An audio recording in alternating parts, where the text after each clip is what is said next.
In nature, death is not always final. Some animals can be cut apart and still continue living. But the real shock is not survival. It is rebuilding, not destruction.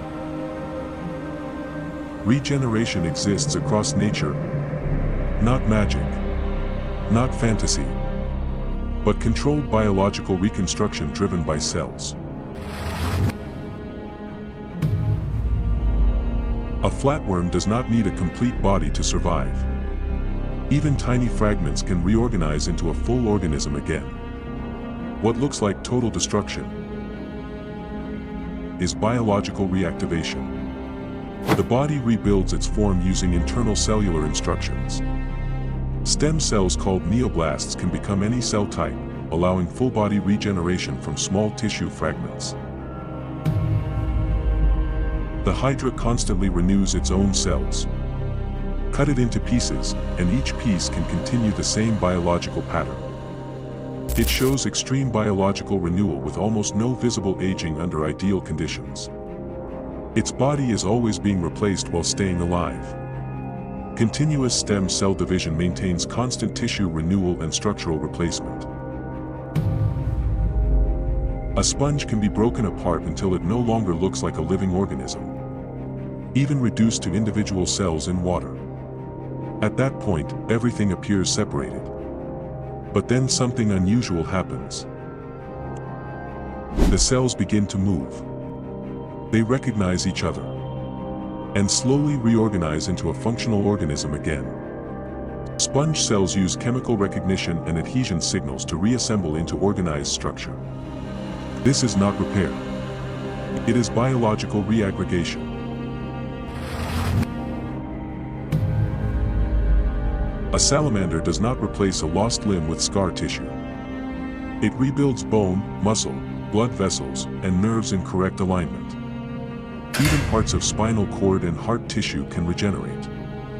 The body briefly re-enters a flexible growth state to rebuild structure. Cells form a blastema, a growth zone that rebuilds complex tissues under nerve and chemical signaling control. Axolotls can regrow limbs, jaws, and parts of the brain. But the real shock is precision. The regenerated part is not approximate. It is structurally correct. No scarring. No distortion. Stem cells activated through nerve-linked signaling rebuild tissues with minimal fibrosis. A starfish is built from repeating biological sections. Lose an arm, and it regrows it. But in some species, the process goes further.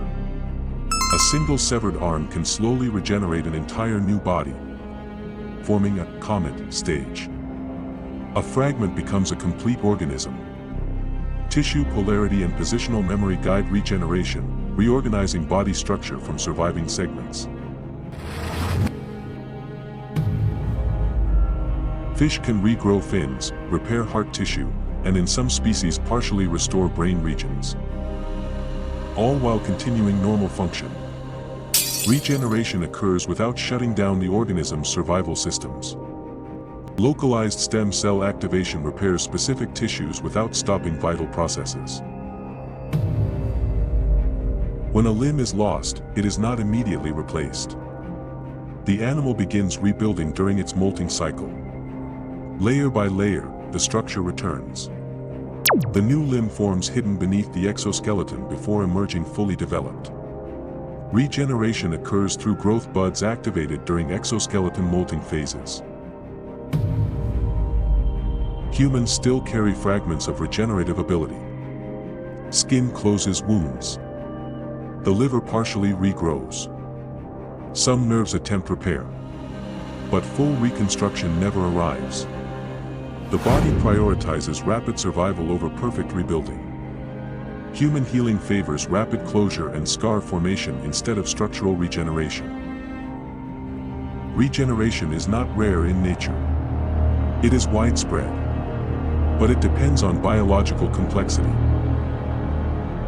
So humans didn't lose regeneration.